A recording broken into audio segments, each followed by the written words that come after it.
And especially the last 10 years, we on Earth have been experiencing a major supernatural episode. Reports of unusual events, spiritual events coming from every habitable continent. That's a bit of a teaser, and he will explain what he means, and we will talk of many things in a few moments when Michael Brown is here. I think you're going to enjoy it. I think I am too. I am not a Catholic. But I've always thought Catholicism a beautiful, truly beautiful religion. And in just a moment, we will embark and find out the Catholic view of what's going on in the world. And you all know, with predictions and prophecy, and these are things we're going to touch on, by the way. I want to thank Virginia at Ancient Prophecies. We've had a wonderful relationship, for turning me on to Michael Brown. She's the one who is responsible for suggesting Michael as a guest. All right, let's do it. I think he's in New York. Let's try and connect with Michael Brown, author of The Final Hour and more. Michael, good evening. Well, good morning there, I guess. Good morning. Nice to be with you, Art. Good to have you. Michael, where are you, actually? Albany, New York, actually just north, about 8 miles, about 3 miles north of New York City. Albany, New York, near the Big Apple. Old Cuomo country, but he's no longer here. No, but he's still on our TV screens. Yeah, he still pops up, doesn't he? Yeah, I think he's selling Doritos with the ex-governor of Texas. It's better than selling some of the things that were sold here. All right, Michael, let's, instead of reading, I've got sort of a bio on you here, but I thought I would let you tell us what you have done and how you have come to the final hour. In other words, what is your history? You were a journalist, right? So I started out, I was a newspaper journalist, local reporter in Niagara Falls, involved, like you said, in the exposure, the breaking of the story of the Love Canal toxic waste dump, as well as the entire situation of hazardous waste across America. I wrote a book back in 1980 called Laying Waste that kept me busy for 10 years afterwards, traveling around warning about this danger. And I lived in New York City for much of my career. I wrote a book on the mafia. I wrote another book on the environment. I wrote a lot of science articles. Books. I wrote a book called A Search for Eve, which was about a theory that through DNA they had tracked the first human being back their common ancestor of female ancestry in Africa, and things of that nature. I was a contributing editor at Science Digest and so forth. Used to write magazine stories, and then about 5 years ago went into full-time research into what I would call, I guess, Christian phenomena, for lack of a better term. In other words... Okay, we'll get to that in a minute. I don't want to leave your early work for just a second. We've got plenty of time. Radio is such a luxury. Michael, the Love Canal thing. I've read and heard so much about that. I can only imagine, and would love to have you tell us a little of what it was like when that story was breaking. But then to jump to the end of it for a second, I saw a piece not very long ago that seemed to suggest that a big mistake had been made, and that really people shouldn't have moved away from Love Canal, and that it just cost a whole bunch of money and wasted a bunch of money, and the whole thing was for naught. I'm sure you've seen those pieces. Well, there's a lot of misunderstanding because of what the Love Canal because there were two Love Canals, what the Love Canal is and what the Love Canal is not. You see, in 1978, there was an evacuation of the 238 homes that were closest to this leaking chemicals. 2 years later, after a lot of protests, there was an evacuation of people who lived somewhat farther away and were not, in many cases, really in the type of danger those original inhabitants were, but were moved for really political and psychological, emotional reasons. And it's that outer zone that parts of which they're thinking of re-inhabiting or are re-inhabiting and making it seem like Love Canal was nothing. A lot of hot air, but it wasn't. It was toxic air. And those homes closest to Love Canal could never be re-inhabited because they don't exist. They've been bulldozed over and dumped in a special landfill. So there's a lot of misunderstanding. Could a person live at ground zero today, or is it still basically uninhabitable? Absolutely not. There's a huge fence that makes that a zone of contamination for good. You couldn't even enter it walking down the street. You'd have to scale the fence and go into this large mound of clay. A lot of the homes that I initially investigated are now under this mound of clay that protects it from rainfall and therefore has stopped the leaking. How was it discovered? Well, there had been reports for a couple of years about PCBs. You know, that's a type of chlorinated chemical that's rather poisonous, seeping into some pumps, into cellars, in basements, ringing the site. I know PCB is used in transformers, electrical transformers, or used to be. It's a coolant, Yep. That's right, and also used in the manufacture of, was used in the manufacture of certain plastics and so forth. So very similar to DDT as far as a family of chemicals. And then in 1978, there was a memo that I got my hands on, and it showed that benzene, which is a human cancer-causing agent, was in the air of some of the homes near Love Canal. And then I went in there and I did kind of an informal health survey in May of 1978, and I was really nonplussed by how many people were claiming that their dogs were going bald, losing their fur, developing tumors allegedly, and all these ailments they were claiming, from dizziness to epilepsy and breast cancer, that seemed to afflict them once they moved near this place known as Love Canal, an old hydroelectric channel that has been filled up with, like I said, chlorinated material from years gone by. I told the health department about this. The health department was planning, or henceforth did plan, to have a health survey of its own, which a couple months after that turned up rather hard scientific indications of miscarriages, high rates of miscarriage, and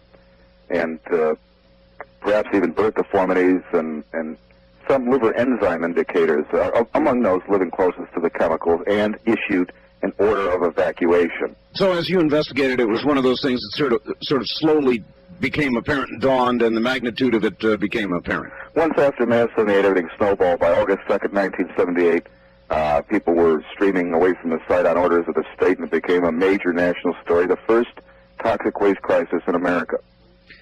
All right, so that was Love Canal, and then you say you wrote about the Mafia, and I've always been curious about that. We had a reporter in Las Vegas who did a lot of reporting about the Mafia, ended up drowning in Hawaii, not necessarily under suspicious circumstances, but that leads me into the question, don't you worry a little bit when you write about the Mafia? Isn't that a worrisome thing to do? I think it is if you don't have proper guidance. I was writing about, specifically about a murder story that had occurred, involved a gangster from Newark, New Jersey, which is kind of the hub of mob activity in the United States. I lived there, Michael, I know. Branch Brook Park. And at any rate, he had got caught in this murder with several other people, or a couple other people, and turned into state witness in order to himself avoid jail, and ended up ratting on over 70 of his former buddies, including a lot of heavy hitters. I mean, they used to call them stone-cold killers in the parlance. And so I kind of wrote the story, and I always was in consultation with county district attorney investigators, with high-level detectives, with FBI agents, with federal marshals, and I kind of knew where I could step and where I couldn't. Mm-hmm. I thought for a moment when you said, with the right consultation, perhaps, you went to the equivalent of the Godfather and got his blessing to do the book. No, what I did is I took the other approach. I took the approach that the Godfather was a lot of hot air, and that these people really are basically just scum of the earth. And I got on shows like Kathy Lee and Regis' show back when it was just a local New York show, and said as much. Mm-hmm. And lived. And lived. Did you ever, tell me, did you ever get, any dead horse heads in bed with you, or even something lesser, letters or threats? No, well, there was a jewel thief from Miami who threatened to hurt me if I put his name in my book. That'll do.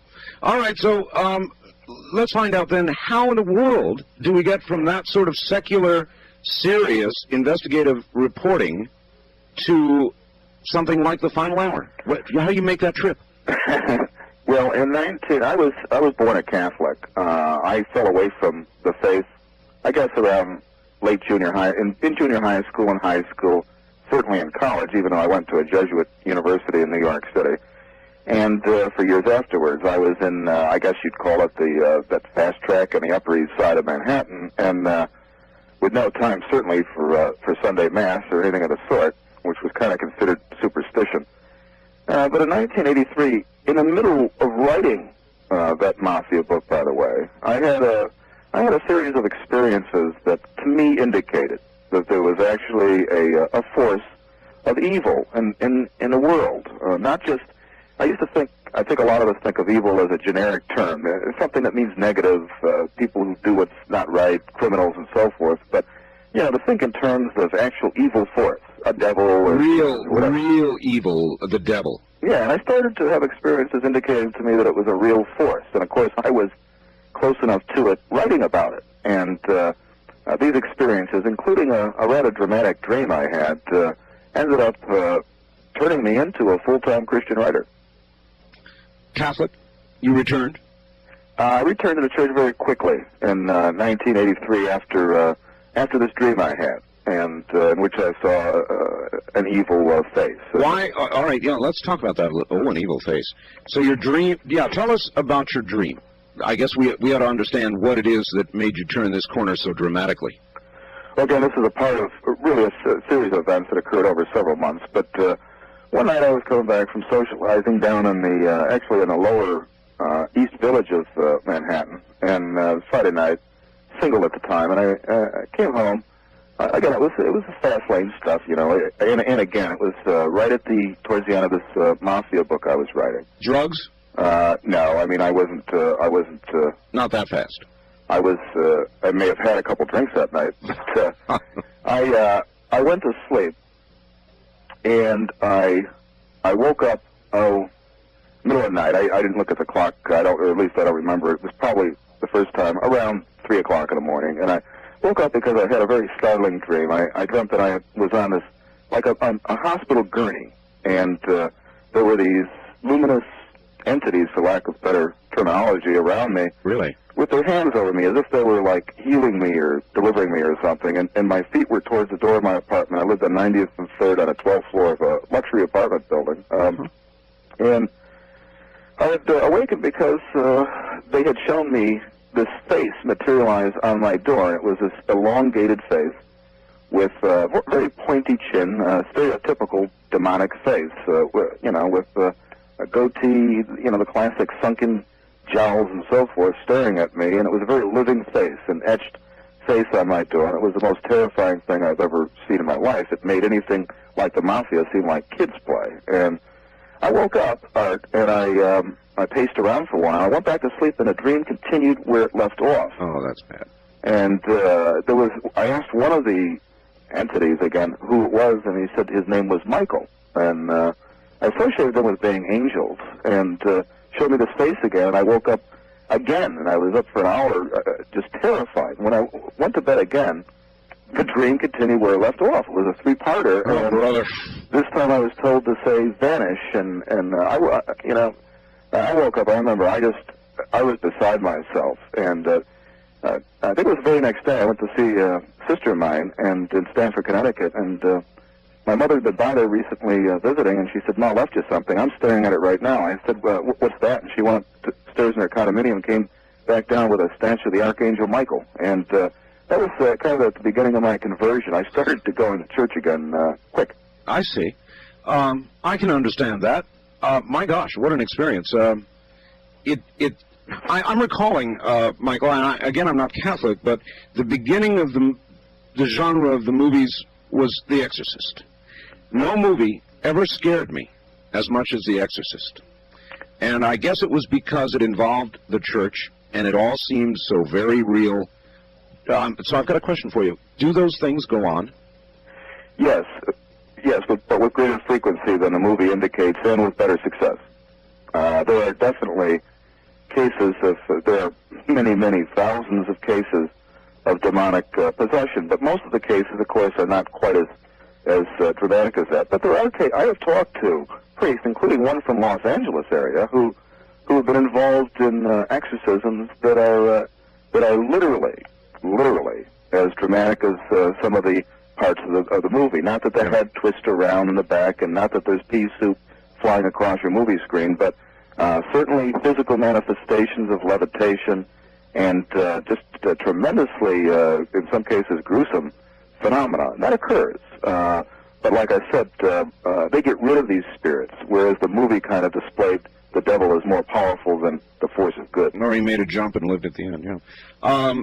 Do you think that's what you saw in your dream? Was it a manifestation of evil, of the devil, or of yourself, or the evil within you, or what was it? A combination. I think it was showing me literally that the devil was at my door. That, you know, when you brush against evil, it leaves something behind.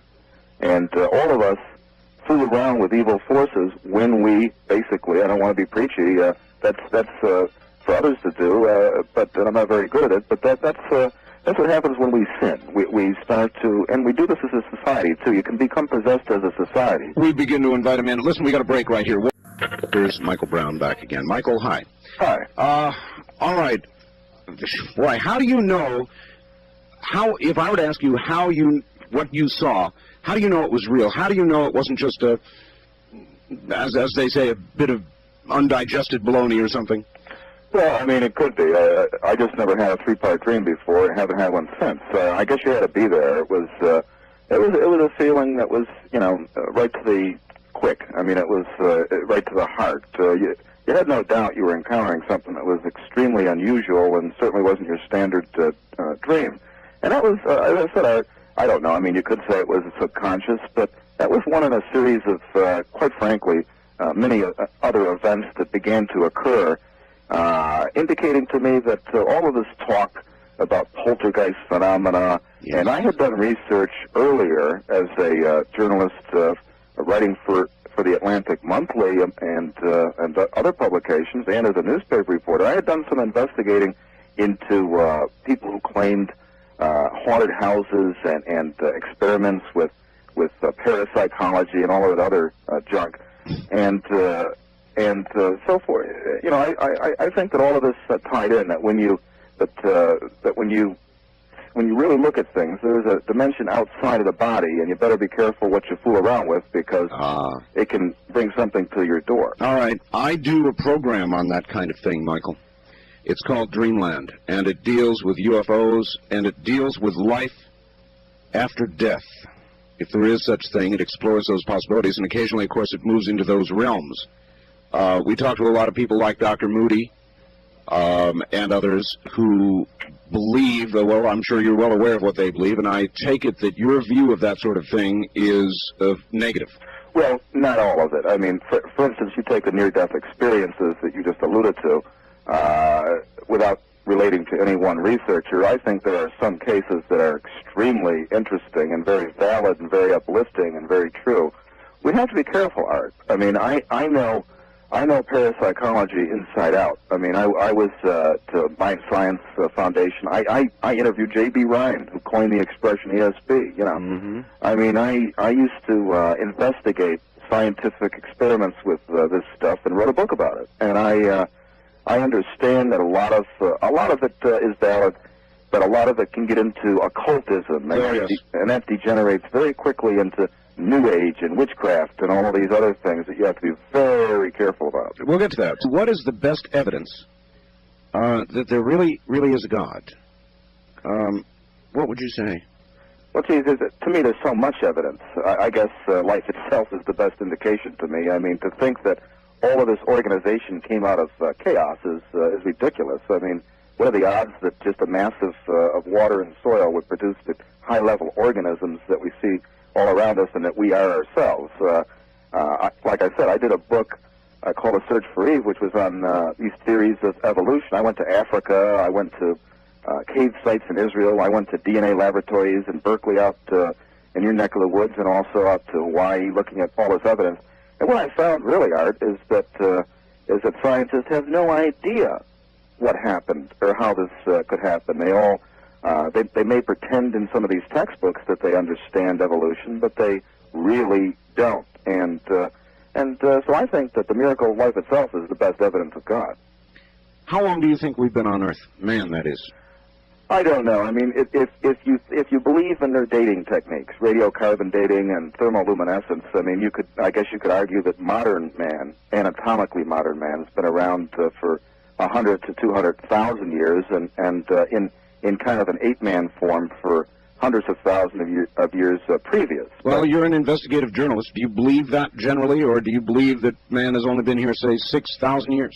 I don't know about the 6,000-year figure. I think that was devised by a clergyman back several centuries ago in England. But Well, a lot of people cling to it, Michael. I know they do, and I wouldn't cling to any dates, but and that goes for any realm. I don't believe too much in radiocarbon dating anymore. I saw a case. I went to interview Richard Leakey, who's probably the foremost fossil hunter in history, and indeed one of the major scientists on the face of the planet Earth. And he had a famous discovery called Skull 1470 that made the cover of Time magazine, and then a short while later he said, oops, we were off by a few 100,000 years or so. And, of course, that didn't make the cover of Time magazine. But I'm very skeptical when they try to say something is 1,000,000 years old or 200,000 years old. Do you think it would be easier, or is it as easy to accept that there is a God as it is that there is a devil? Are you convinced? Now I know what you saw on your door. God is more subtle than the devil is. The devil kind of comes crashing around. I think all we have to do is look around us right now in American society to see the footprints of old Slewfoot. I mean, not to be facetious about this, but there are a lot of manifestations right now. You turn on MTV and it's like peering into a witch's coven. I mean, there's satanic symbology throughout our musical culture right now, and witchcraft rites, and there's a lot of stuff going on everywhere. Whether it's the crime rate, the criminal justice system, which is turning out to be very interesting right now, isn't it? And oh yes, and just a lot of bizarre events going on that I think are leading up to some type of high point event. I think that we're seeing a rise in societal manifestations of actual metaphysical evil. I don't want to use too many polysyllabic words here, but all right. What does the final hour mean? The final hour talks about the final hour of our era, and what I say in the book, I report on various prophecies from around the world. A lot of them coming from the Catholic realm, including apparitions and alleged apparitions of the Virgin Mary. That's right. That say that we're approaching, as I said, some type of major series of events, and that are going to break down or purify us, break down this evil, purify us from this evil, and lead us into some type of major reawakening. And I think that we do need a wake-up call. Are these the final days? The final days, to me, implies the end of the world, or the end of the Book of Revelation. And I'll say this: I think that we're going through parts of the Book of Revelation, but I never would say that we're approaching the end of the world. We're approaching the end of an era, and therefore it is the later days of an era. You wrote, during the past century, and especially the last 10 years, we on Earth have been experiencing a major supernatural episode. Now, give me an example of what you mean, the apparitions, the Virgin Mary. Is it bigger than that? Last night, for example, on this program, Michael, we had caller after caller from New Orleans, Louisiana, where crime is so far out of control. They had over 420 murders last year. It's a fairly small city as they go. The police department just got corruption all the way through it. They're trying to do something about that. We've got kids killing kids, 7-year-olds throwing, 11-year-olds throwing 7-year-olds out of windows. I watched a black guy look into a television screen the other day and say, look, I don't care about my own life, and I don't give a damn whether I live or die. I'm already resigned to the fact that I'm going to die, so if you ask me what I think about your life, you can only imagine. Sure. And, of course, New Orleans is also a great center of voodoo. There's these manifestations. I even look at things like what we're seeing with the legal system in the O.J. Simpson case. That sounds nearly trite, but it's not trite. It's a very major thing going on right now. We're starting to see just how wayward our society has become. And I think, quite frankly, that when people say, well, what are these prophecies about? What's going to come? I say that, first of all, they're starting to materialize before our eyes. We are already seeing the precursors of events that will probably occur. And I think California right now is the center of this activity. Oh, boy.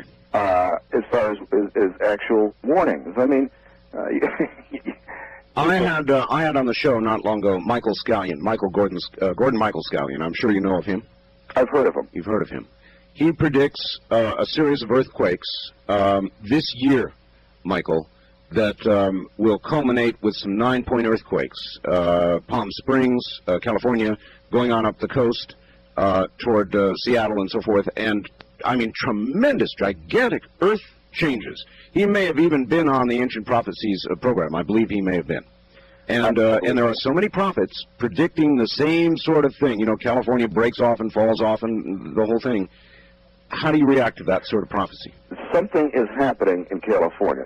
Los Angeles since 1992 has gone at the most 6 months without being declared a disaster area. You've had, of course, floods, and you've had fires, and you've had riots, and you've had earthquakes. That's right. And if you look, matter of fact, if you look at the 10 most costly disasters in American history, in all of American history, going back to the Great Chicago Fire or the 1906 San Francisco earthquake, or whatever you want to consider, and adjusting for inflation and change in value of the dollar, of the top 10 worst disasters in American history monetarily, 6 or 7, might be 7 now in light of the recent flooding, of these disasters, of these 10 disasters, have occurred since 1989, and 4 or 5 since 1992.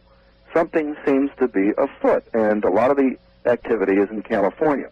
And what I see is that this is building momentum and building momentum. That's right. Until we're going to have perhaps one of these major earthquakes or a major storm of unprecedented proportion, whether in California or on the East Coast here or wherever. I even look at this earthquake in Kobe, Japan. The name Kobe means the doorway of God. In Japan there, where 5,000 were killed, and you start to wonder, is God trying to tap us on the shoulder before stronger medicine? It's a very good question, and I must say that a lot of us who are not gifted prophets still feel something, and there are a lot of people out in the audience who have this general sense of unease that something big is coming soon. I see that everywhere. We see that. I do a lot of research cross-denominationally, in not just the Catholic realm, but also the Protestant realm, and I've interviewed Jews, and I've interviewed all kinds of different people, and there is a common thread. There is this feeling, this unsettled feeling, that something is going to give soon, or a series of events are going to give soon. A lot of us are kind of waiting perhaps a little bit too obsessively about one major event like an asteroid or the big one in California or a tidal wave somewhere. But something.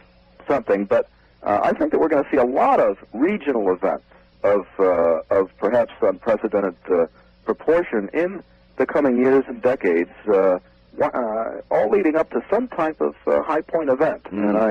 And we can discuss that later if you want. But, yes, indeed. A lot of the prophets I talk to, again, and I talk to many of them, seem to suggest that prophecy is not a done deal. Scallion said it, others have said it, that there are many possible courses or roads that we could, or realities or dimensions, or however you want to phrase it, that we can move down, and that we don't have to move down the one toward the big disaster. That's true. We believe that from the Catholic perspective also. We're told that.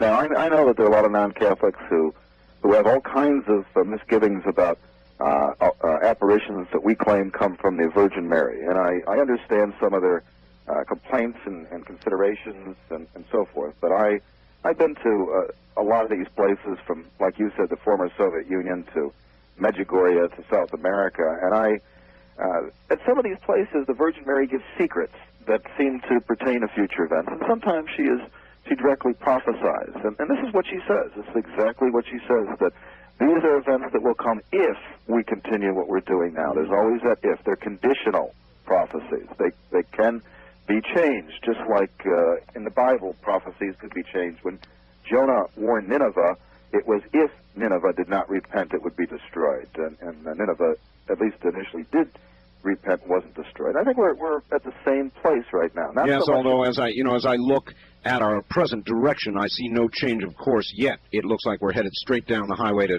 doom. and more so Europe and other parts of the world, even in the United States. But it's really becoming flagrant here, and we better shift course, or I think the Lord is going to shift course for us. you also wrote, whether you're a believer or disbeliever, Catholic or Protestant, Gentile or Jew, you're about to enter a series of unearthly events, call them alleged events, unlike any reported in 2,000 years. Now, there's always a lot of jitters, I guess, when centuries turn the page. And, I forget what they call it, millennium madness, I think. Yeah. So how much of what's going on right now do you think is that? How much is really a problem headed toward 2000 here? Well, a lot of it is millennial madness. A lot of it is psychological. I don't associate it with the year 2000 so much as a change of era that could occur after the year 2000 or before. It could occur tomorrow, for all we know. We have to be careful because these are human time frames, and things don't work like that in the supernatural. If you hear a prophecy that gives specific dates, usually it turns out to be a joke, something wrong, kind of a deception. And so I don't put too much stock in the year 2000, but I do believe that in the next few years or few decades, we are really going to see some enormous events, unless things change very rapidly. All right. You actually went to the physical locations and investigated some of these events regarding the Virgin Mary that the rest of us, Michael, have only heard rumors and talk and stories about. Was it real?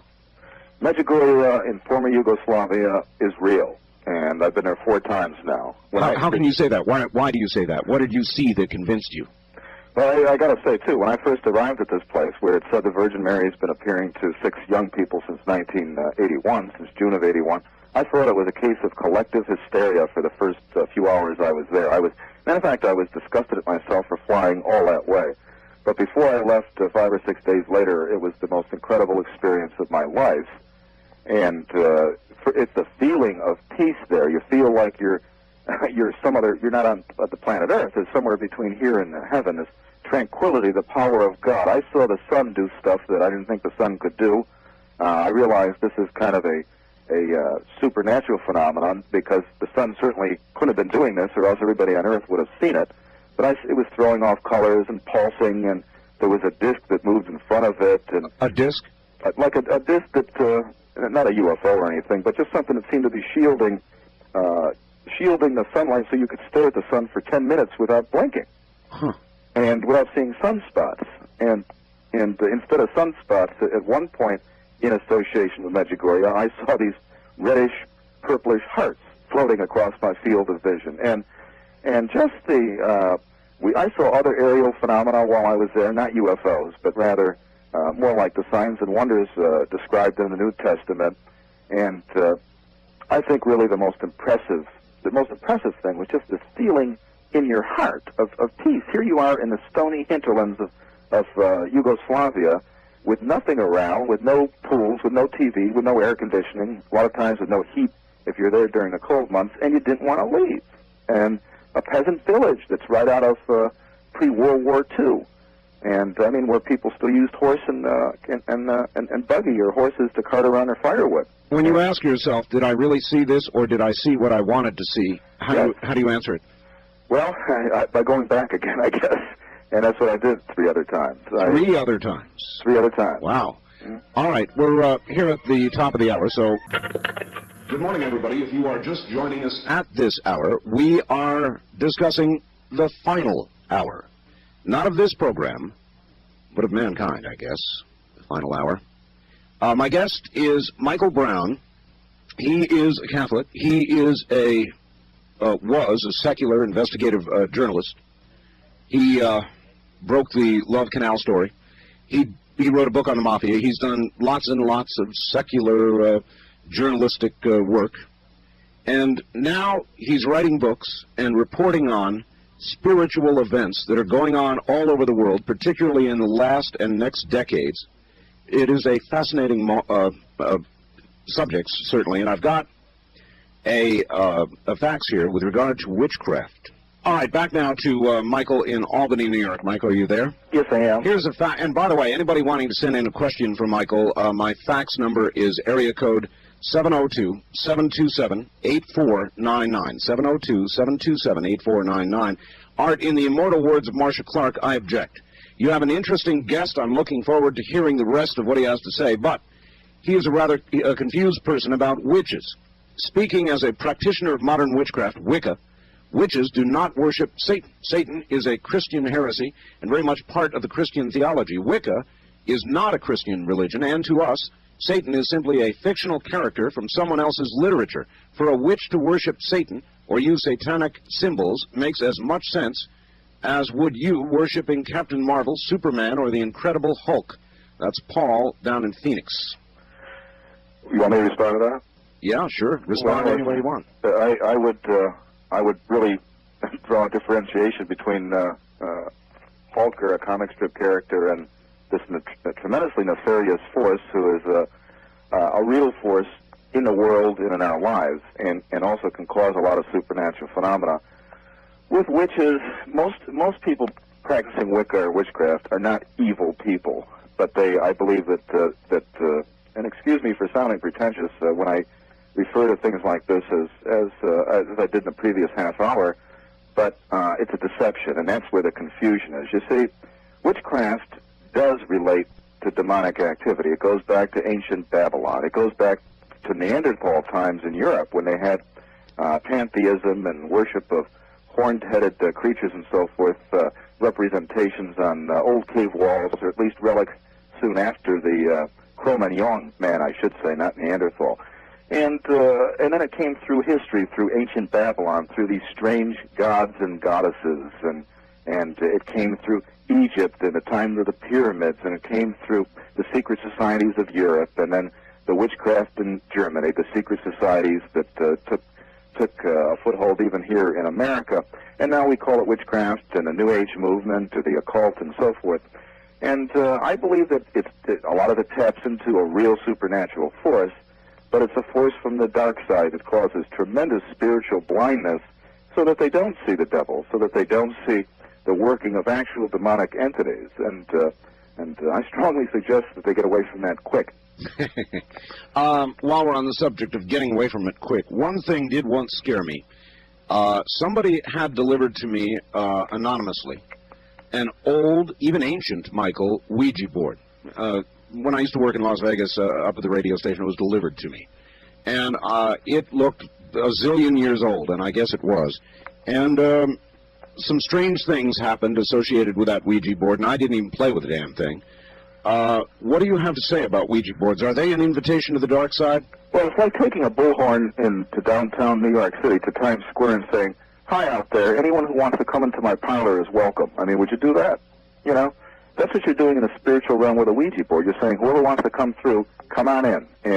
And guess who's going to come in first, you know? Mm-hmm. You have to be careful with that, with tarot cards, with astrology and so forth, because these are all things that are mentioned, even biblically, as being extremely dangerous and putting you in touch with wizards and witches and the dark side. And again, I don't want to insult any of your listenership, but you have to be very careful with this stuff. I've seen phenomena with the Ouija board.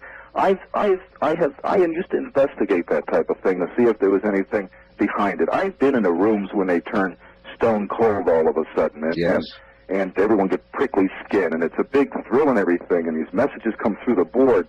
But who's sending these messages?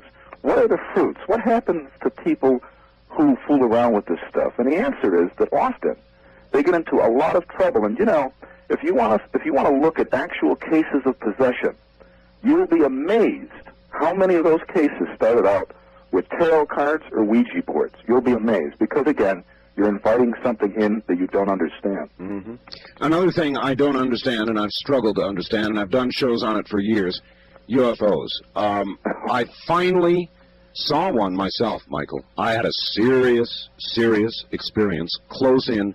Something just floated above me, a big triangular craft of some kind. I won't go into all the details, but it scared the hell out of me.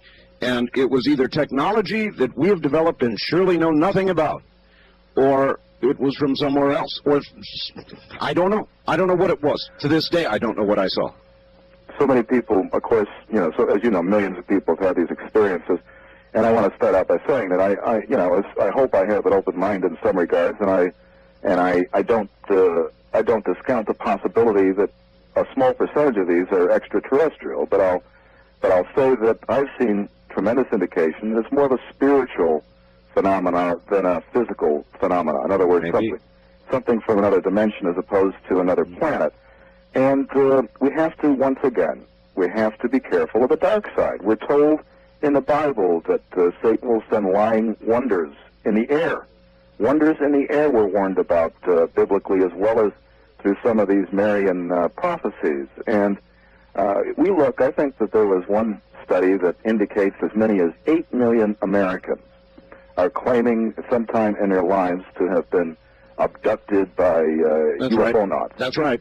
And I think if you look at the descriptions, that they're classic, it's classic demonology. These are entities that have the slanted eyes, they're little, they're mean-looking, they leave bad effects, they leave bad odors a lot of times. It's true. And they come through, they can go through the wall, they haunt you the rest of your lives. It's not like a craft landing from some other planetary system and visiting you once, taking a sample, and then heading back for home.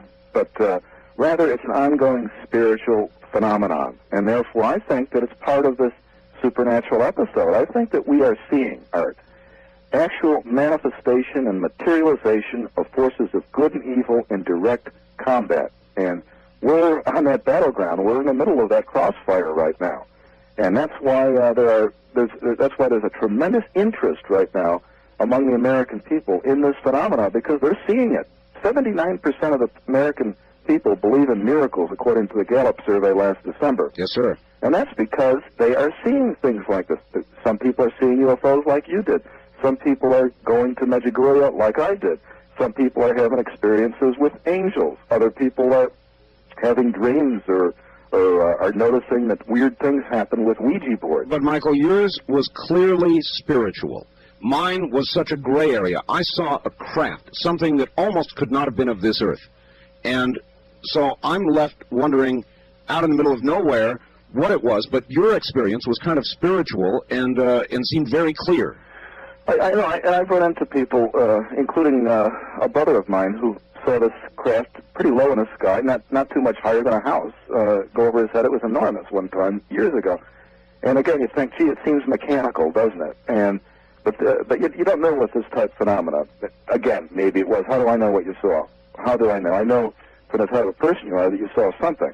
But I couldn't pretend to know and explain exactly what it is you saw, what a lot of people have seen. But I do know that the descriptions of quite a few of these cases reeks of spiritual phenomena. All right. You investigated. I know you investigated telekinesis, didn't you? I did. That phenomenon. Is it real? I mean, are people able to move things or affect material things with their mind? Well, they're certainly able. Yeah, I believe the short answer is yes. And the long answer, and I won't make it that long, is that I've been in laboratories where they did experiments with what they call random event generators and found out that people could divert the randomness of these machines against odds of up to, I think it was 10 billion to 1 against chance. These atomic type machines are machines run on thermal noise. So there's a lot of evidence for that. But once again, you got to be careful, because I used to think of it as just a scientific pursuit, another power of the mind, some kind of electrical dynamic coming from the brain. Yes.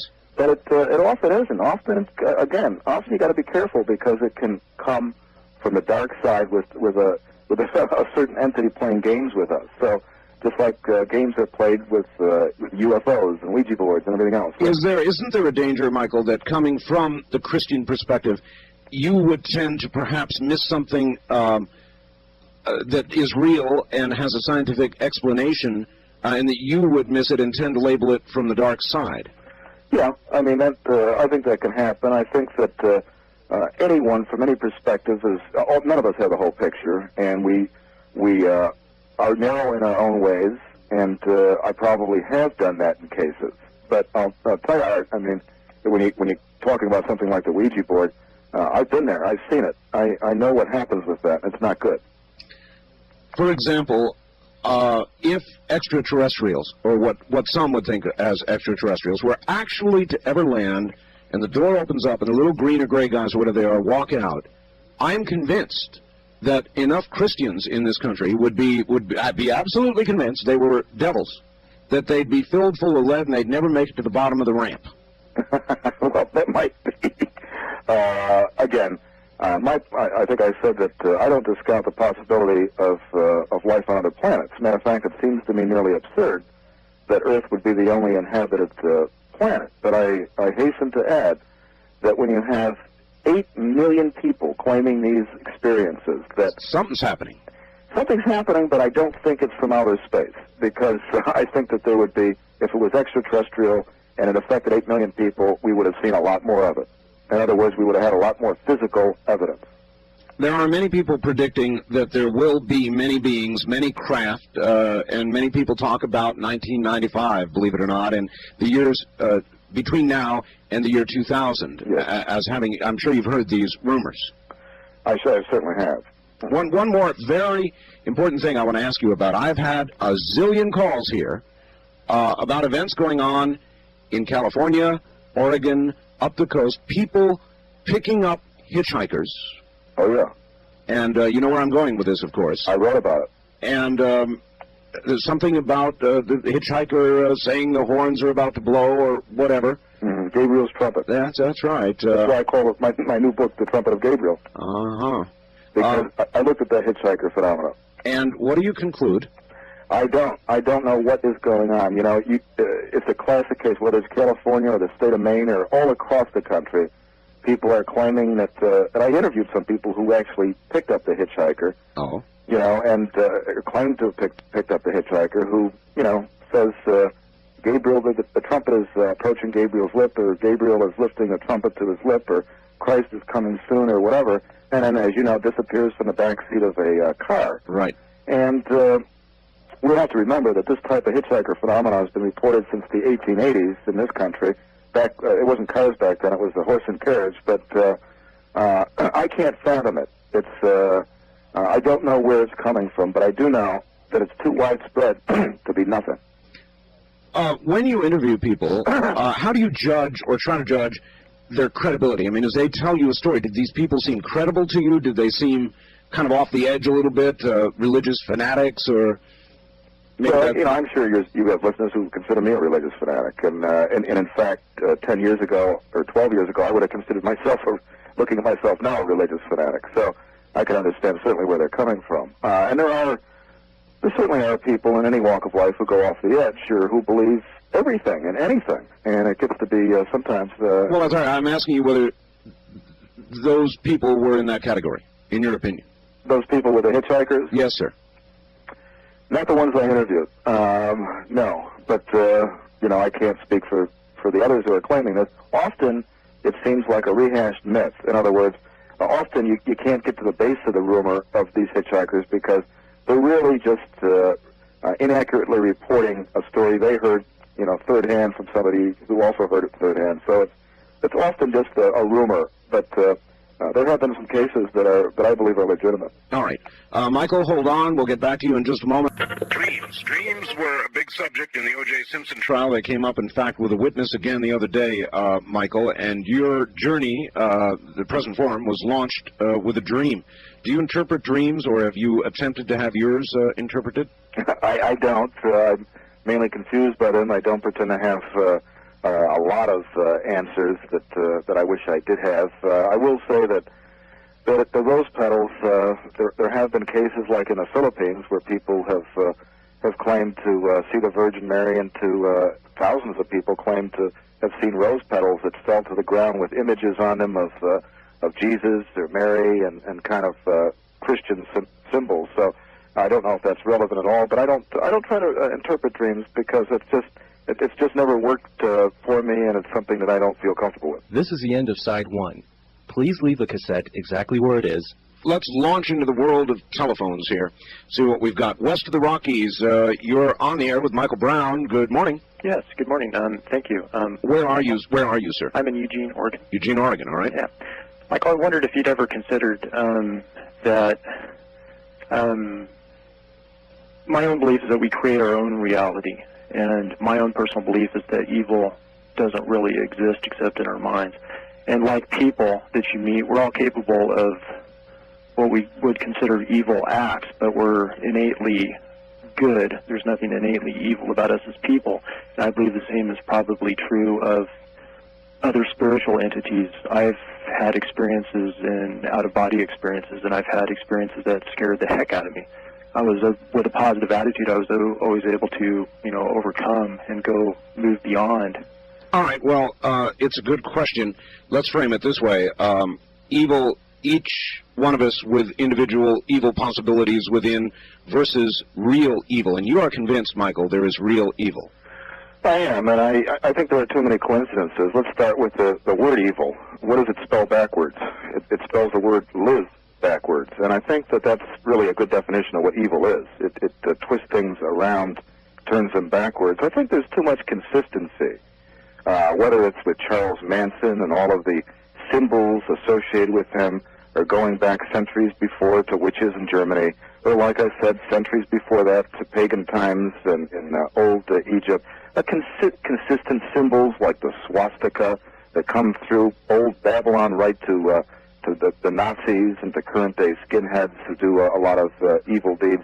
I think that there's just too much consistency to say, oh, it's an artifact of our imagination, it's just a convenient way of explaining negativity, and that all we need is a positive frame of mind. I think your caller is right, that a positive way of looking at things can transcend a negative experience. We call positive thinking faith. And I think with faith you can get above that. And I don't think that we should overly dwell on evil, but you do have to expose certain problems in order to find a remedy. And I think that saying that we construct our own reality, well, I mean, it's true to a certain extent. Through the way you act in life, you create your own reality, but I think you can go a little bit too far with that. There are certain things that exist, they're time-honored, whether or not they're spoken of. In Moses' time or in our own time, there are tremendous similarities in the spiritual realm, and I'm telling you right now that if the caller could have seen some of the things I've investigated, I don't think he'd have any doubt about the existence of an actual metaphysical force. All right, well, if that's true then, you mentioned Charlie Manson, and I've always thought he, too, when you look at him, that man is evil. He's the embodiment of evil. There's no question about it. But then should there not be a defense in the American justice system that basically says the devil made me do it?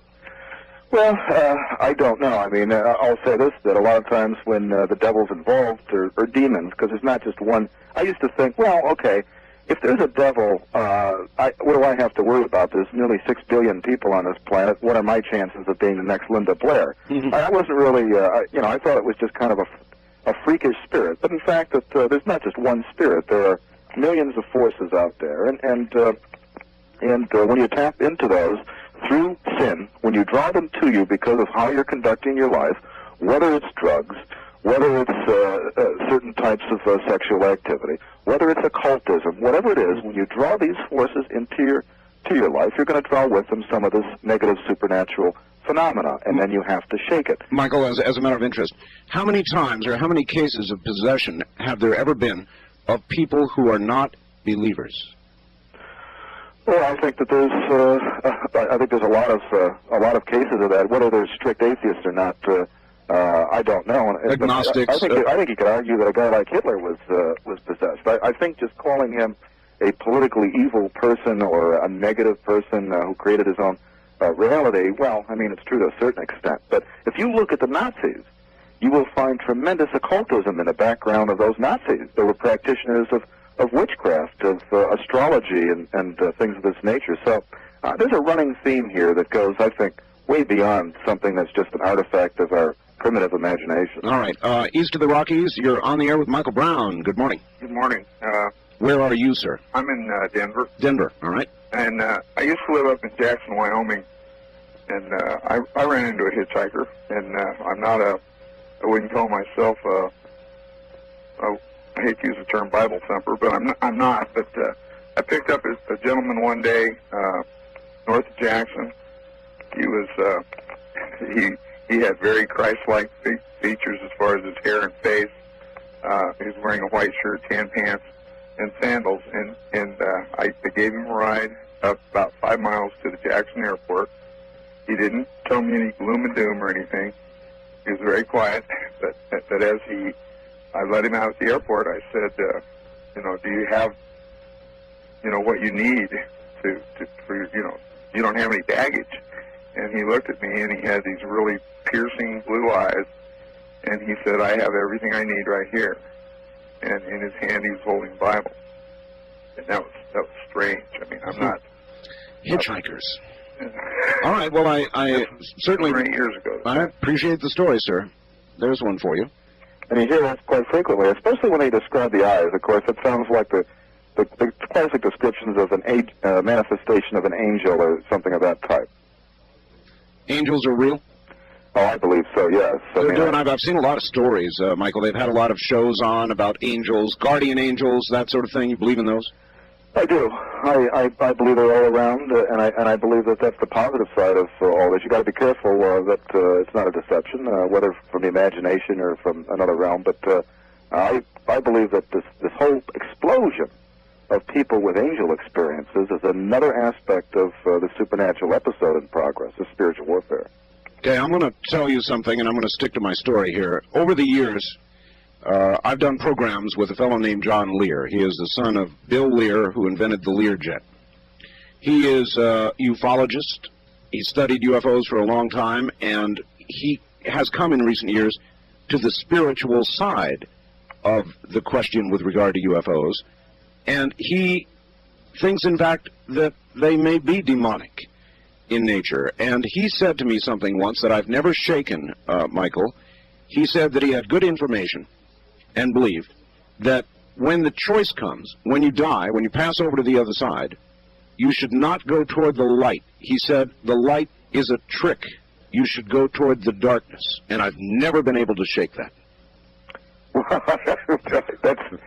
I don't know. I still would feel a little more comfortable, I guess, with the light. If it's holy, I think what you should do is pray.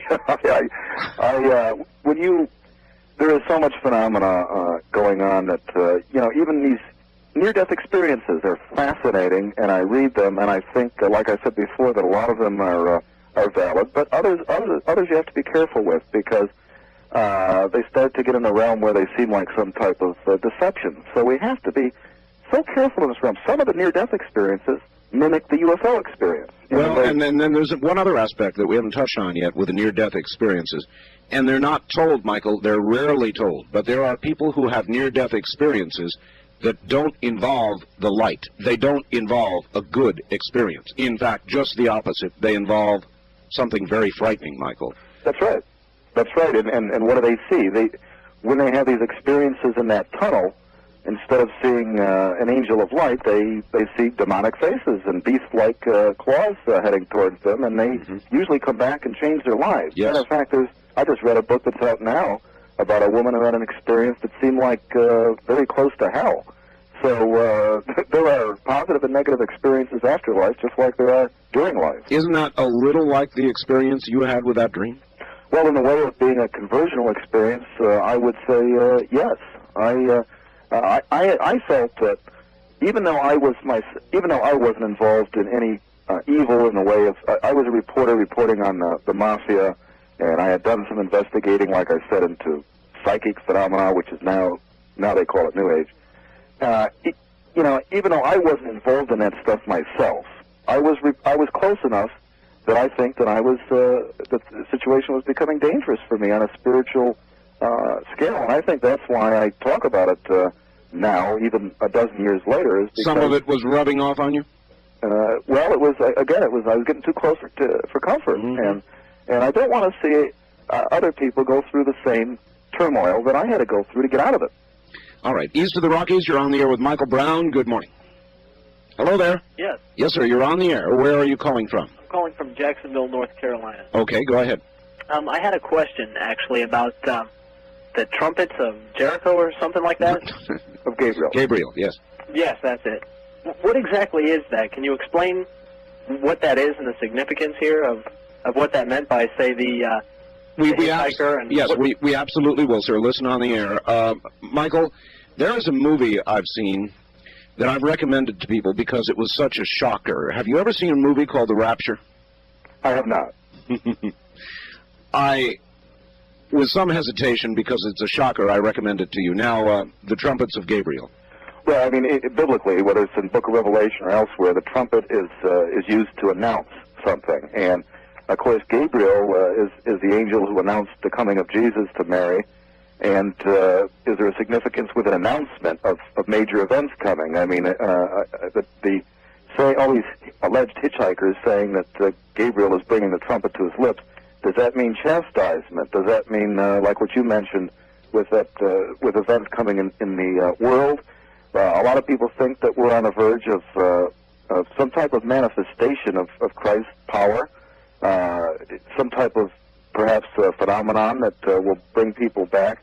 I don't know, but again, this hitchhiker phenomenon comes right from is not related at all to Marian apparitions, and yet it's part of the supernatural episode. There's so much going on right now, and I don't pretend at it, and I hope I haven't come across pretentiously, because I don't pretend to have the answers. I'm just trying to observe and report, and to warn.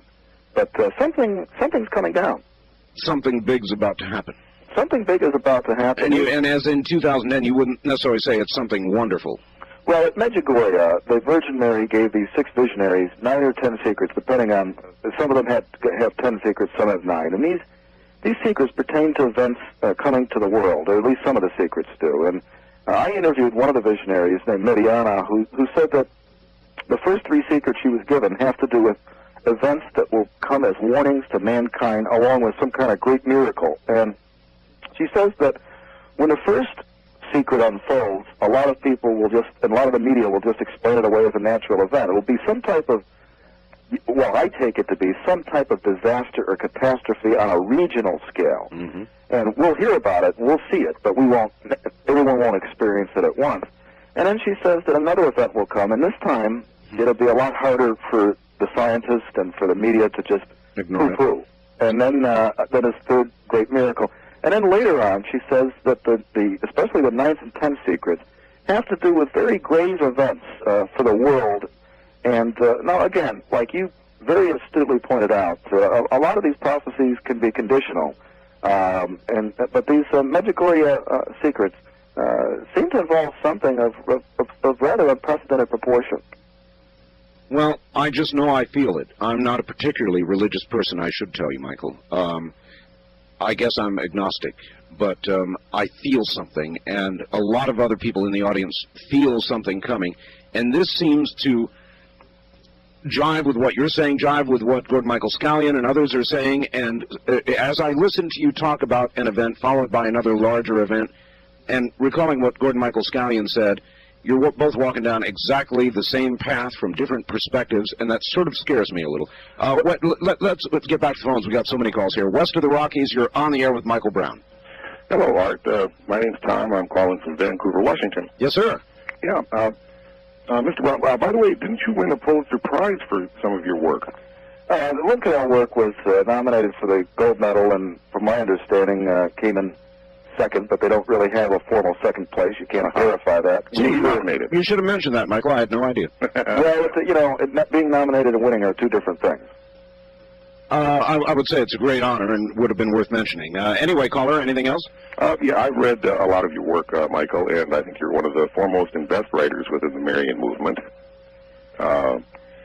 One of the sections in the book, and I think might have been the final hour, maybe one of the other books, that has always kind of bothered me, was the references to communism getting its start really from an organized human demonic organization that bankrolled communism in Russia. Are you familiar with what I'm talking about? Yes, the Illuminati. Okay, the Illuminati. And everything I've ever heard about this has never, I know of nothing factual that actually points to this. All right, let's ask. Well, I don't think you can really prove it. There's, again, a lot of these things operate in a different, quite frankly, a different dimension. But there are organizations that have been very humanistic and quite frankly, anti-Christian that are based in some of the ancient mystery religions, like the Egyptian stuff we mentioned earlier. And now they're considered just kind of like social clubs. But some movers and shakers in the banking world and government and so forth belong just for political purposes, and yet seems tied into organizations that in the past have bankrolled people like Vladimir Lenin, and of course the one who brought communism to full force in the Soviet Union. So I think there's something to it. Quite frankly, the one who wrote about this was Pat Robertson in a book called The New World Order. So I think there's something behind it, but I'm no expert at it. All right, I want to ask you about the New World Order, and we haven't even touched on the Antichrist yet, so hopefully I can dredge another hour from you. Sure. Great. All right, Michael, stay right where you are. We're headed toward the top of the hour. My guest is Michael Brown. This may be a good way to launch into this hour. Dear Art, I'm a Christian with a very strong faith, but have had odd experiences in the past few years and would like to ask Mr. Brown whether his investigations have discovered if there is any particular gemstones that are associated with Satan or any more associated with God. It seems strange, but I wear a large variety of gemstone jewelry, and certain ones make me feel anxious or depressed, while others give me an energetic, peaceful feeling. Some gemstone rings I wear on my left middle finger even seem to decrease the circulation. I'm not a flake, but I'm curious, since I believe God made all things, including all the natural stones, which are set into jewelry. I would appreciate Michael Brown's view based on his research. Charlotte up in Portland. Michael? Oh, wait a minute. Let's press the button. Michael, there you are. Yeah, I don't know. I really don't know anything about gemstones and all that, but it makes me a little bit wary because it gets into all this crystal New Age type things, and I don't know. I mean, I guess I'm Christian enough that if I'm going to wear something, it's going to be a cross, a crucifix. But I really don't know. It's something that may make him feel anxious because it's tied into. Some of it can be tied into the occult. Again, this gets back to ancient pagan practices, and you know they call it New Age, but it's old age in a new bottle. It's just a rehashed occultism, and we have to be careful. A new label. All right, let's as much as we can go to the phones. East of the Rockies, you're on the air with Michael Brown. Hi. Hi, my name is Darlene Miller, calling from New Orleans. Yes. Hi. First of all, I want to thank Art Bell and, of course, his speaker, Michael Brown, because I think this subject is long overdue. You mentioned spiritual warfare, and that is exactly what is going on. Most people don't realize where this warfare is taking place, but the battlefield is in the mind. Well, I would also say in New Orleans, you're on the front lines. Yes, exactly. I called into a talk show about a week ago, and when I mentioned that, a lot of callers behind me called in and were furious. And that's the deception. They have been deceived. And I like when Mr. Brown used that word, deceived, because that is exactly what is going on. As much as I don't want to sound like a preacher or what have you, I think the more you get into the Word of God, the more He reveals to you the spiritual things, those spiritual mysteries, that you can begin to see spiritually the things that are happening, the things that are antichrist. You mentioned evil demons and devils. Well, there's only one devil, and he has a host of demons that he dispatches to do all of his demonic activities. Also, the angels are there to combat those. That's also a warfare going on as we speak. As we talk, there may be angels sitting right by you listening. And this big airway that you have, Ardell, it's great because He wants His word, God wants His word to get out to as many people as possible. Well, I hope that's what we're doing. She touched on the Antichrist, and I meant to ask you about that, Michael. The Antichrist, who is he? Is he around now? Is he due to be around soon? What's the deal?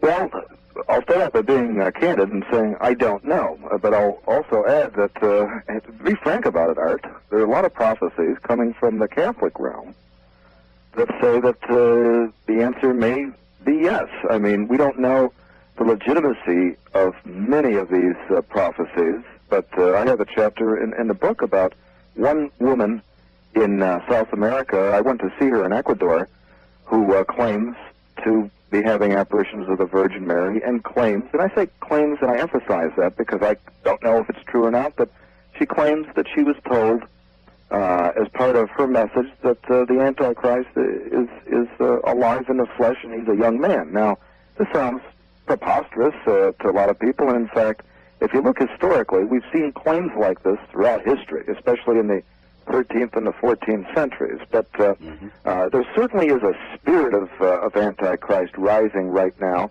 and one wonders if perhaps there is going to be a big shakeup there is going to be this new world order, and there's going to be an attempt at one world religion, and then a lot of things are going to come down, both natural events, societal events like perhaps riots and chaos, and the spiritual events like perhaps some type of political leader who will, if not the Antichrist himself, will be some type of precursor. So there's just a lot of battling going on, and it's going to materialize more and more into the physical realm. All right. Economically, politically, I would say the New World Order is on the way, Michael. Anybody with any common sense looks at how things develop, and they develop first economically, and we are now hooked up economically without any doubt, if not interdependent, and the political changes inevitably follow that. So we're headed, toward a one-world something.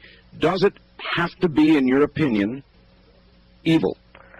Well, it certainly doesn't have to be. Or will it be? It's very dangerous. Art, I got to be honest with you. I'm wary a lot of times of the United Nations and what they propagate. Indeed. Because if you have anything that can control the world from a single source, you have to be wary that single source is going to end up being evil. Throughout history, the world has never been united as one world, and you're right. There are movements in that direction. There are some frightening things when you look at what's happening in Brussels with unifying Europe, when you look at the trade agreements and so forth. I don't want to be paranoid because I think we can start to be Chicken Little here Sure. sometimes. But on the other hand, look around you. What's going on here with this globalism? And what bothers me is that when you do have globalism, like the United Nations religious program, they have a spiritual program that tries to unify religion. They always try to unify it under pagan belief system, and there's a real anti-Christian bent. It's true. You've traveled to Medjugorje 3 times, you said, and around the world 4 times, and checked out people who have seen these apparitions. And I'm curious, since you've been close by, have you ever seen one yourself? I've never seen an apparition. I've seen manifestations of the Virgin Mary in Venezuela. I'll tell you about that one second, but I'd like to add that some of my most profound experiences were in the former Soviet Union. Oh. Way in the hinterlands. I mean, in peasant villages back before the fall of communism, villages that don't have telephones, don't have radio, don't have newspapers, and yet in village after village, widely separated remote villages, they were all reporting phenomena back in 1987 with the Virgin Mary and with visions of Jesus that seemed to portend some major event, which perhaps ended up being the fall of communism, and some unsettling prophecies about a great future war that may well involve the Soviet Union and China. I'm very concerned about the former republics of the Soviet Union. I'm very concerned about the Islamic element there. I'm very concerned even about Turkey, which isn't part of the Soviet Union, but can cause a lot of Islamic unrest in the Soviet Union and in China. You know about the riots now going on?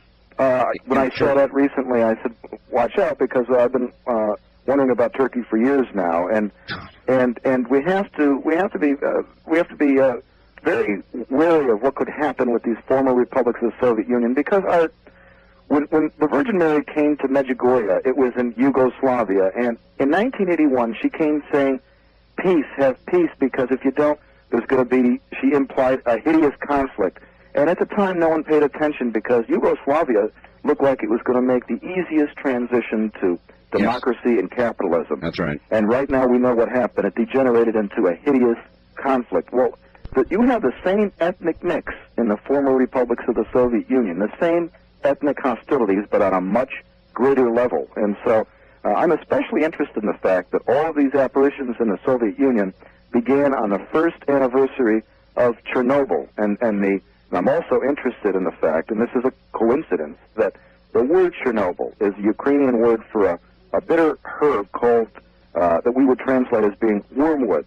And if you look in the book of Revelation, wormwood has a lot of implications. Yes, it does. Wow.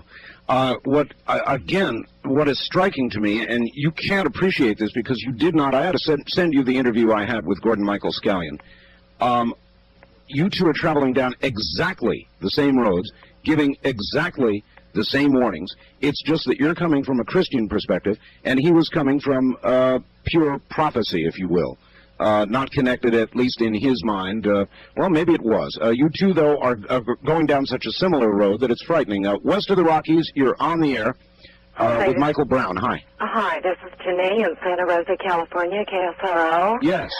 Michael, I'm very impressed with your credibility and your background. And the lady from New Orleans was quite right. This is spiritual warfare that we're in, and being so fleshly, of course, we take it that way and interpret it from that point of view rather from a spiritual. And the two comments I want to make are, one, the scripture is very clear that Satan will appear as an angel of light, because, I mean, if he appeared as the evil being that he was, he'd reveal himself and people would flee and not be deceived. And the question I have for you, Michael, is these apparitions of the Virgin Mary in various places, and I'm not denying that these things are occurring. What I'm pointing out is what I believe is the source. We're told very clearly in Scripture not to consort with the dead, that necromancy is against what the Lord wants for us. So how is it consistent with Scripture and God's Word that people could be consorting with Mary, who would be a dead human being? All right. Well, it's a very good question, and I have to say that back, I think, in Exodus and Deuteronomy, when we were told about sorcery and enchanters and so forth, necromancy is communicating with the dead. We should not consort with mediums and people who allow spirits to talk through them. But I think you have to draw a distinction between occultic communication with the dead and holy mysticism. You look at Christ.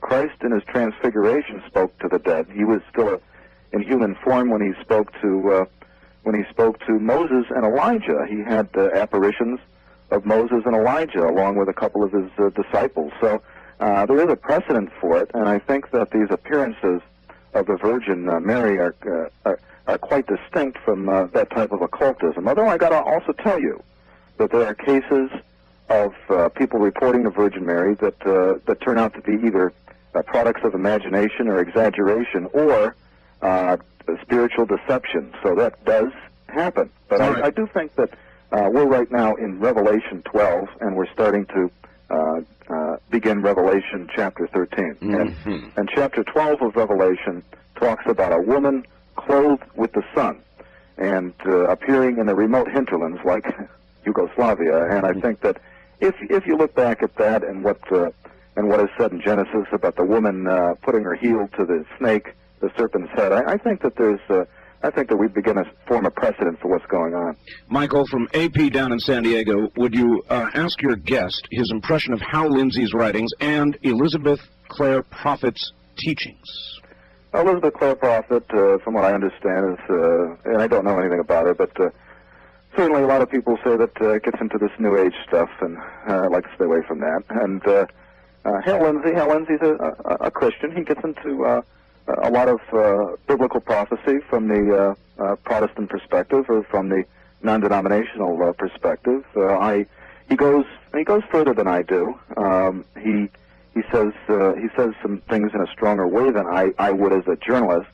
Again, as I mentioned, I can't sit here from my vantage point and tell you that we're in the last days, or that we're approaching some final coming or final judgment. But I will say that guys like Hal Lindsey are feeling some type of prophetic impulse, something like you're feeling too. Yes. Something is coming down the pike, and yes. And we better be prepared for it. All right. East of the Rockies, you're on the air with Michael Brown. Hi. Good morning, Art. Good morning. Where are you? I'm calling from Fort Smith, Arkansas. All right. Michael, I have a question. In the book of Hebrews, it speaks in reference to vessels of destruction being created, almost giving the impression, and I wanted to find out your opinion, that we really have no choice when it's all said and done. Do you know what I'm talking about? That we have not quite. Well, what it says that God created vessels of destruction as well as vessels for glory, mm-hmm. meaning that there are vessels that were created for the dark outside, and then that there were vessels created for light. And there is, maybe you're talking about UFOs. well, and that there is no choice. In other words, That there is no choice. that these individuals are predestined to be as they are. Is that what you're saying? Correct. Absolutely. All right, that's what he means. You know, there's so many references in the Bible to vessel.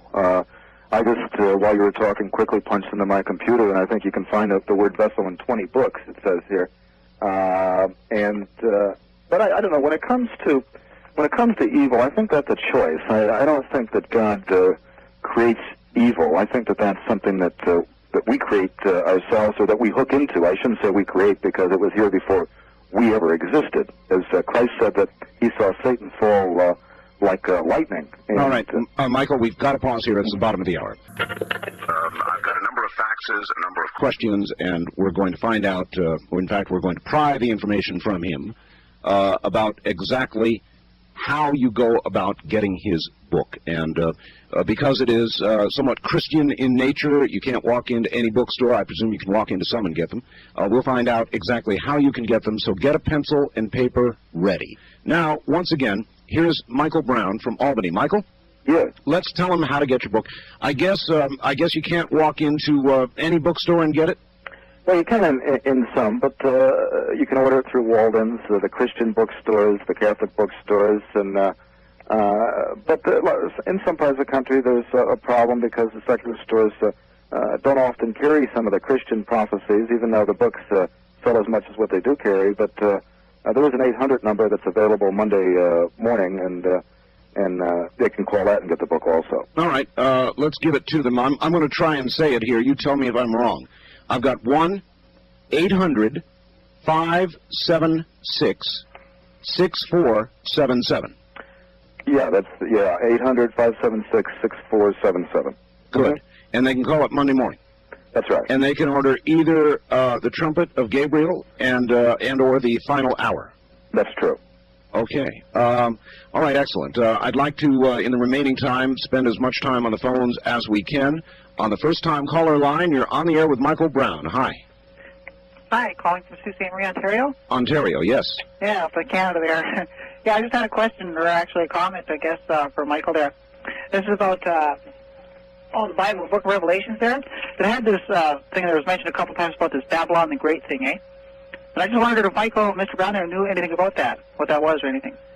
Well, certainly, if you look at the Book of Revelation and you see the reference there to Babylon, it's very striking. It seems like nearly a description of where I used to live, New York City, or I guess you could say Los Angeles too. Yes. A place, where all of the merchants of the earth came and had all these luxuries and all of these jewels and precious stones and pearls and linen and purple and silk and all this other stuff, and also was into sensuality and all kinds of promiscuity and so forth, perversion. And of course we know what happened to Babylon. It was destroyed. So maybe it pertains, the fall of Babylon pertains to what's going on in American cities these days, especially New York and Los Angeles, San Francisco. Michael, how do you view AIDS? I find it peculiar that that it strikes the way it does. There's always plagues that take innocence with them. I'd be a liar if I told you it didn't have some of the earmarks of a classical plague. But I know that raises tremendous ire with people, and yet it seems kind of site-specific. It does, but as you mentioned, of course, it takes with it innocence. As all chastisement does. Here's the facts. My wife has been following the apparitions for some time now. She receives something called the Blue Letter. They're reports on what Mary has revealed to the visionaries. Right. Since she began appearing, the message has been to pray, pray, pray, especially as a family. As a family, I'm sorry. Recently, she revealed to the visionaries that people have been responding to her plea for praying, fasting, and penance, and has in some way alleviated or decreased the degree of one of the 7 secrets which have been revealed to the visionaries. So, I guess, suggesting there has been progress?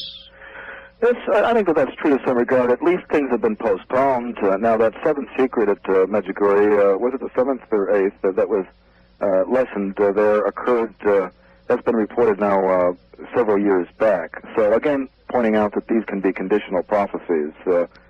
However, I think if you take things in its totality, we've got a long way to go if we're going to prevent, like I said, major purifications from coming. But I like that fact because it shows that there's hope. There's a lot of hope. We can pray our way out of this. This is the end of side 1. Please leave the cassette exactly where it is, flip it over, and begin again. See if you like this one. It's reported in the English translation of the Bible that Jesus instructed his followers to love your enemy. If Satan is the enemy, how does your guest interpret that? I think it's referring to human enemies, and he is not human, anything but. Indeed. All right. East of the Rockies, you're on the air with Michael Brown. Good morning. Good morning. I'm calling from St. Louis. Yes. Yes, Michael, I really like the way you communicate your ideas. I was wanting to, I agree with the lady from Louisiana and another caller who remarked on the spiritual warfare. And I'd like to boil it down further to the spiritual issue of control of the planet versus freedom of the planet spiritually. And what I see presently right now is a huge amount of money, government funds being thrown at our social problems, crime, illiteracy, and drug addiction, and yet those problems are not diminishing. They're multiplying and expanding like wildfire. Mm-hmm. And they feel that it's supposed to be handling, that has been assigned to handle this area, these experts and professionals in the field of psychiatry and mental health, which is not a science and it has no proven method to justify its existence. Their theory is that man is a mere animal, a soulless being, and these treatments have been used to rationalize doing all manner of things, and I was wondering if you could comment on that. Well, I have pretty strong feelings on this, and again, I don't want to sound like Mr. Know-It-All because I recognize how very little I do know, and I mean that sincerely. However, I've got to say that there are a lot of things in psychology and psychiatry that are mislabeled. A lot of the schizophrenia and psychosis, other forms of psychosis, including, of course, multiple personality, I think speaks more to possession and spiritual problems than to something, quote, psychological, unquote. And I think that calling it a psychological term like schizophrenia is a smokescreen that prevents us from solving the problem. If we would look at the spiritual roots of a lot of the problems in our society, whether it's drug use or crime or whatever, then I think we could make real progress. And the same with somebody who is, quote, mentally ill, unquote. Therefore, Michael, what is a psychiatrist doing? In my opinion, not too much. They're collecting big paychecks. But simply tampering about and stirring the evil pot, basically. Look at their success rate. I mean, I'd gladly compare the success rate of a deliverance minister or an exorcist with that of a psychiatrist or a psychotherapist. Well said. West of the Rockies, you're on the air with Michael Brown. Hi. Hello. No, you're not. First-time caller line, you're on the air with Michael Brown. Good morning. Michael, I have spoken with Arthur before regarding the enthusiasm the public has around the world for killing its children, its fetuses. Do you suspect that the enthusiasm for this practice might lie in something that you've outlined already in the conversations that you've had earlier tonight? Yeah, it's a good question. What is it now, 1.5 or 6 million abortions a year, Michael? Any comment? 37 billion worldwide. I mean, I think we always have to look at the worldwide perspective because this crisis is an international one. I think abortion is the biggest problem in human history, and when we look, everyone's waiting for the big one or some event that will destroy a city. But every year in this country, with 1.5 abortions, that's like wiping out the cities of Dallas and Buffalo combined. I mean. So I think the chastisement in some ways is already here through our own hands. But I'll tell you, I mean, you get this constantly through these Marian apparitions and the most credible ones. If we don't stop this blood practice, which is really nearly a blood sacrifice, unknowingly, it's an unknowing blood sacrifice. If we don't stop this practice, then I think you can expect some truly, truly major events to happen, including in Western Europe with a natural event and in the former republics of the Soviet Union with warfare and natural disasters here in America. We're starting to see with Hurricane Andrew, with these bizarre storms that have hit the East Coast. We're always hearing storm of the century, storm of the century. It's true. California earlier this week, storm of the century geographically with so many counties involved. How many storms of the century do we need? Holland, which is one of the most liberal countries on earth, just was flooded out. I mean, we're constantly hearing about the Mississippi flooding or the Rhine flooding or like I said, the earthquake in Kobe or volcanoes and so forth. When are we going to wake up and realize that something is fundamentally wrong and that these events are going to increase in frequency and intensity until we wake up? And if we don't wake up, then we're going to see something of global proportions. We're going to see some type of nearly cosmic event. All right. On the first-time caller line, you're on the air with Michael Brown. Hello, I'm on? You're on. Turn your radio off. Oh, great. Okay. Where are you, sir? I'm in Moscow, Idaho. All right. Yeah. And anyway, what I'm calling about is that personally, I feel that I've had two experiences with angelic presences. One was when I was 11 years old. It was in December of '69. It only lasted for a short time, but it was after a church service. By the way, my background is Lutheran. That's not to say that I'm a particularly good Lutheran, but you know, I've always taken it seriously. But the second time that it happened was in January of '93, and earlier in that day, I was in my university. I'm a graduate student, and anyhow, I talked. We were talking in class about the possibility of supernatural events being considered in histories, and anyhow, I mentioned about Medjugorje, that this is something that you had to take seriously. Not that I was any expert on it, but I knew a little bit about it, and you know, particularly the fact that there were predictions of a war, and of course this was in Bosnia, and we all know what happened there. So anyhow, I remember at the point that I started talking about that, there was a certain feeling of warmth that I felt within myself. And later on, when I came back home from class, I felt very, I really did feel like there was an angelic presence, incredible feeling of warmth, love, peacefulness, and it stayed with me for, I would say, over an hour.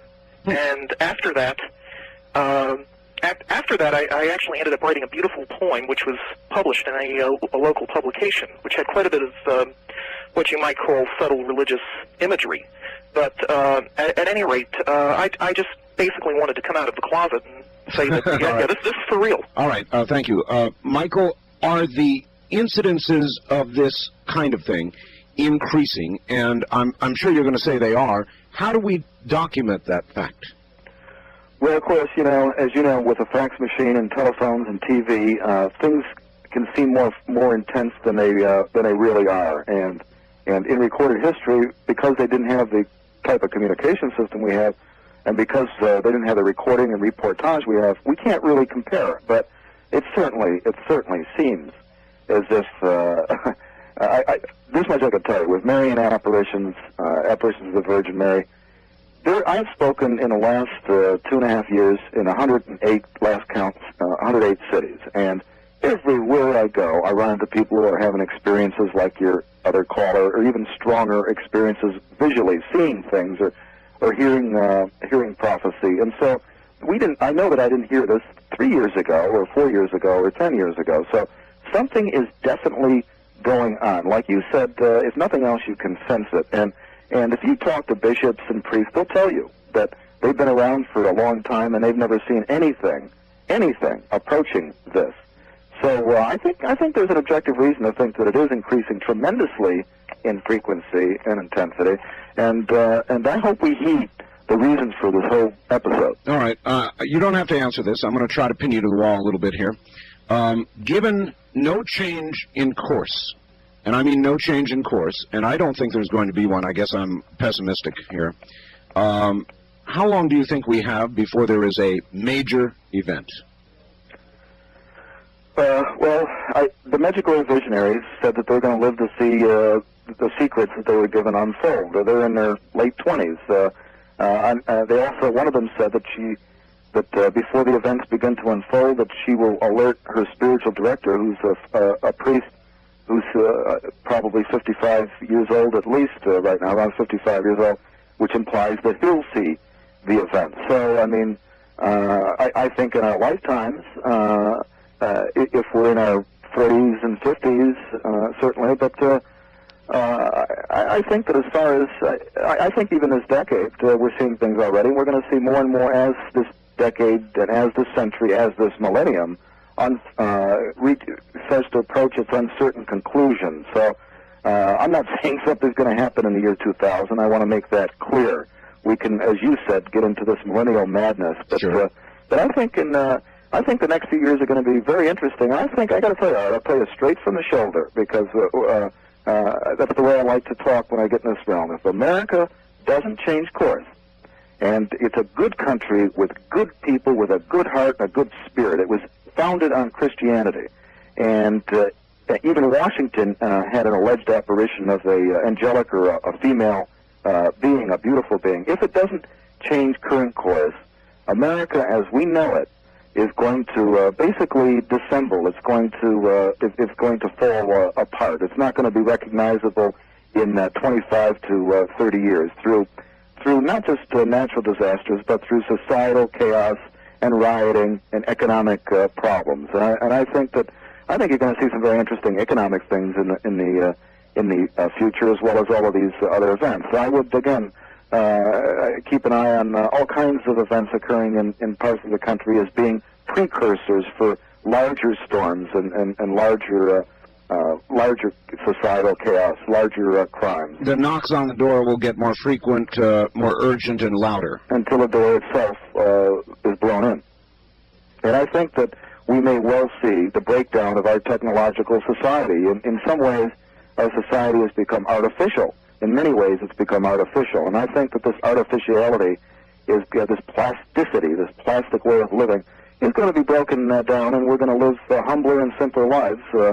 And I think that there's going to be widespread devastation through plagues and new plagues. If there's even a movie out right now called Outbreak, and I think we should pay attention to prophecy, not just from the religious realm, but also from some of our artists, because they too feel this prophetic impulse. I just read a book called The Hot Zone, and it scared the hell out of me. I read the same book, and it's incredible what a virus can do and what kind of viruses can mutate. Watch out for viruses. Watch out for viruses. In the last couple of days, there has been a report of this new flesh-eating disease in Minnesota, so there you are. Michael, it sure has been a pleasure having you on. Pleasure being with you, Art. And I hope lots of people call up and order your book. 1-800-576-6477, The Trumpet of Gabriel and The Final Hour. All I can say is, Michael, thank you. Well, thank you. It was a pleasure. It's been a great 3 hours. Take care, Michael. You take care, too. Okay, that's Michael Brown.